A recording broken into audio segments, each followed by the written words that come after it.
আসসালামু আলাইকুম রহমতুল্লাহি আবরাকাতু। দেশ ও বাহিরে যে যেখান থেকে আমার আজকের ভিডিওটি দেখছেন, সম্মানিত প্রিয় বন্ধুরা, আপনাদের সকলকে আন্তরিক শুভেচ্ছা ও মোবারকবাদ জানিয়ে আজকের ভিডিওটি শুরু করতে যাচ্ছি। সকলেই ভিডিওটি একটু খেয়াল করে কথাগুলো শোনা লাগবে ভিডিওটির। সেটা হলো, বর্তমানে বাংলাদেশের শতকরা 92% মুসলমানের মাথা গরম। কারণ হলো, ইসকনের নেতৃত্বে বাংলাদেশের মধ্যে মসজিদ ভাঙা হয়েছে। বাংলাদেশের একজন মুসলিম আইনজীবীকে তাদের ওই যে কি বলে এটাকে, ওই মানে হিন্দুদের পাড়ার ভিতরে নিয়ে একজন মুসলমান আইনজীবীকে তারা নির্মমভাবে কুপিয়ে কুপিয়ে হত্যা করেছে। আর এই বিষয়টি দেখার পরে কোনো মুসলমানের মাথা ঠান্ডা থাকার কথা না। যেমনটি আমার হয়েছে তেমনটি প্রত্যেকটা মুসলমানেরই হয়েছে বলে আমি বিশ্বাস করি।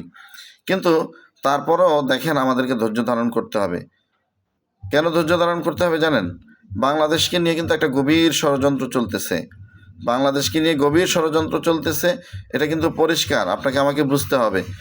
বিশেষ করে আমরা যারা সোশ্যাল মিডিয়া অ্যাক্টিভ কাজ করি, আমরা যেই বিভিন্ন সোশ্যাল মিডিয়ার মাধ্যমে ঘোরাঘুরি করার মাধ্যমে আমরা যেটা বুঝতে পারি যে এই ফ্যাসিস্ট সরকার আওয়ামী লীগ এরা কতটা নির্লজ্জ, কতটা বেহায়া, কতটা দেশদ্রোহী। এরা ক্ষমতার জন্য নিজের স্ত্রীকে অন্যের পাশে রাত্রে শোয়া থুইতে পারে এই আওয়ামী লীগের লোকেরা। এটা কিন্তু তারা পরিষ্কার পারে। কীভাবে বললাম কথাটা? এর আগে শেখ হাসিনার ফোন আলাপ ফাঁস হয়েছে ডোনাল্ড ট্রাম্পের ছবি পড়ে, তারপরে মনে করেন যে ডোনাল্ড ট্রাম্পের ছবি ওর কাছে পাঠাইতে বলছে, ও ডোনাল্ড ট্রাম্পের কাছে পাঠাইব। তারপরে ডোনাল্ড ট্রাম্প বাংলাদেশকে একটা বৃদ্ধাঙ্গুলি দেখাইব, বাংলাদেশে একটা চাপ প্রয়োগ করব। এই খেলাটা শেখ হাসিনা খেলছে, আওয়ামী লীগালারা খেলছে। এরপরে বিভিন্ন সময় ডাকাতির নামে বিভিন্ন মানুষকে ফাঁসাইয়া দিয়ে তারা এখানেও রাজনীতি করতে চাইছে।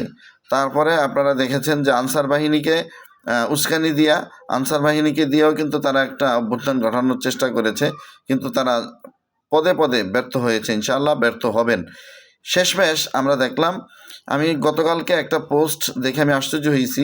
আওয়ামী লীগের একটা পেজ থেকে তারা প্রচার করছে যে উস্কানিমূলক কথা বলতে যা বোঝায় এক কথা, সব কিছু ওই পেজটা থেকে করতেছে। এবং আরও যতগুলা আওয়ামী লীগের আইডি আমি পাইছি, প্রত্যেকটা আইডি থেকে কিন্তু দেশ নিয়ে তারা ষড়যন্ত্র করতেছে। তারা বলতেছে যে ইসকনের সদস্যদেরকে, যে বাংলাদেশে নাকি 4 কোটি হিন্দু আছে। 4 কোটি হিন্দু কি ওই আওয়ামী লীগ যারা আছে, আওয়ামী লীগ সহ 4 কোটি হিন্দু আছে, ঠিক না? আওয়ামী লীগ যারা করে তারা মুসলমান, হিন্দুর বাচ্চা, ঠিক না? আওয়ামী লীগ যেগুলো করে এগুলো তো হিন্দুর বাচ্চা, কোনো মুসলমানের বাচ্চা তো হইতে পারে না। পোস্টগুলো দেখলে মাথা এমনি গরম হয়ে যায়। হিন্দুর বাচ্চা যদি না হয়, তাহলে বাংলাদেশে 4 কোটি হিন্দু আইছে কোত্থেকে? এর মানে হলো আওয়ামী লীগ তাদেরকে হিন্দু দাবি করছে। আর আওয়ামী লীগ যদি হিন্দু দাবি না করে, তাহলে হিন্দু তো 4 কোটি বাংলাদেশে নাই। তারা বলছে যে বাংলাদেশে 4 কোটি হিন্দু আছে, আপনারা 1 কোটি ঢাকা শহর দখল করেন, তাহলে দেখবেন মুসলিম মৌলবাদীরা, মুসলমানরা এদেশ থেকে ভেঙে যেতে বাধ্য হবে। অর্থাৎ বুঝতেই পারছেন যে এর মাধ্যমে কত বড় উস্কানি দেওয়া হচ্ছে আওয়ামী লীগের পক্ষ থেকে। আর এই বর্তমানে ইসকনের হামলা, তারপরে এই যে মুসলমান আইনজীবীকে হত্যা করা, মুসলমানদের মসজিদের উপরে হামলা করা, এটা আসলে আওয়ামী লীগের পরিকল্পনা। এবং ওই যে দাদা বাবুরা ভারতে বৈশা বৈশা খেলাইতেছে, এবং ডোনাল্ড ট্রাম্পের ওই যে সিম্পৃতি নেওয়ার জন্য শেখ হাসিনা যেটা করছে, এই নির্লজ্জ বেহায়া অসভ্য কুলাঙ্গারের বাচ্চা, এই শেখ হাসিনা যা করছে সেটা কিন্তু পরিষ্কার দিনের আলোর মতো। এজন্য প্রত্যেকটা মুসলমান ভাইকে বলবো, ভাই দেশ নিয়ে ষড়যন্ত্র চলতেছে, মাথা ঠান্ডা রাখেন। যা কাজ করবেন বুঝে শুনে করা লাগবে, কারণ হলো উল্টাপাল্টা কিছু করতে গেলে আমরাই কিন্তু বিপদে পড়বো। এজন্য মাথাটা আপাতত ঠান্ডা রাখেন। একটা কথা মনে রাখবেন, যে মুসলমান হিন্দুদের মন্দির পাহারা দিয়ে হিন্দুদেরকে রক্ষা করতে পারে, ওই মুসলমান কিন্তু আবার হিন্দুদেরকে সাইজ করার মতো সেই ক্ষমতা মুসলমানদের আছে। এটা কিন্তু আপনিও জানেন, আমরাও জানি, হিন্দুরাও কিন্তু বোঝে। কিন্তু সাধারণ হিন্দুরা আশা করি এতে বিভ্রান্ত হবেন না। ইসকনের সদস্যদেরকে টাকা পয়সা দিয়ে আসলে কিন্তু একটা গোষ্ঠী, তারা কিন্তু উগ্রতা ছড়ায় দেওয়ার জন্য, বাংলাদেশের মধ্যে সাম্প্রদায়িক দাঙ্গা লাগিয়ে দেওয়ার জন্য কিন্তু একটা আপ্রাণ চেষ্টা চালিয়ে যাচ্ছে। এটা সাধারণ হিন্দু ভাই যারা আছেন তাদের সকলকে অনুরোধ করব, এই ইসকনের এই উগ্রবাদীদের কথায় আপনারা কিন্তু বিভ্রান্ত হয়ে দেশের মধ্যে অরাজকতা সৃষ্টি করবেন না।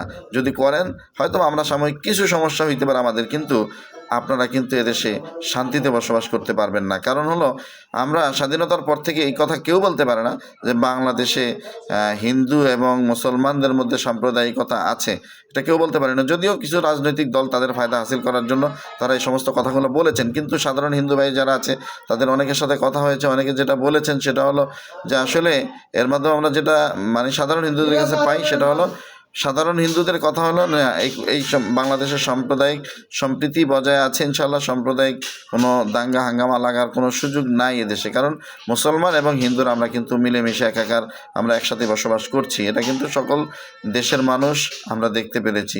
তো আমার আজকের যে মেসেজ সেটা হলো প্রত্যেকটা মুসলমান ভাইকে বলবো ধৈর্য ধারণ করুন, ঠিক আছে? এটা কিন্তু এই আওয়ামী লীগের একটা ষড়যন্ত্র, এটা আওয়ামী লীগের একটা ষড়যন্ত্র।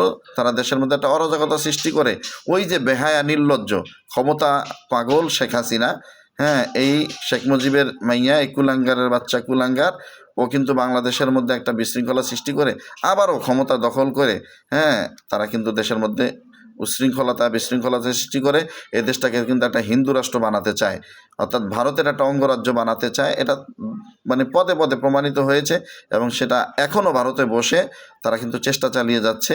এর কারণ হলো নরেন্দ্র মোদী একটা দেশের থেকে স্বৈরাচার পলায় গেছে, সেই স্বৈরাচারে নরেন্দ্র মোদী তার খাটে জায়গা দিছে। এর মাধ্যমে বুঝতেই পারতেছেন যে আসলে নরেন্দ্র মোদী সেই স্বৈরাচারে দিয়ে কতটুকু ফায়দা হাসিল করার চেষ্টা করবে, এটা কিন্তু আমাদেরকে মাথায় নিয়ে কাজ করতে হবে। এই জন্য আমি প্রত্যেককে বলবো ধৈর্য ধারণ করুন।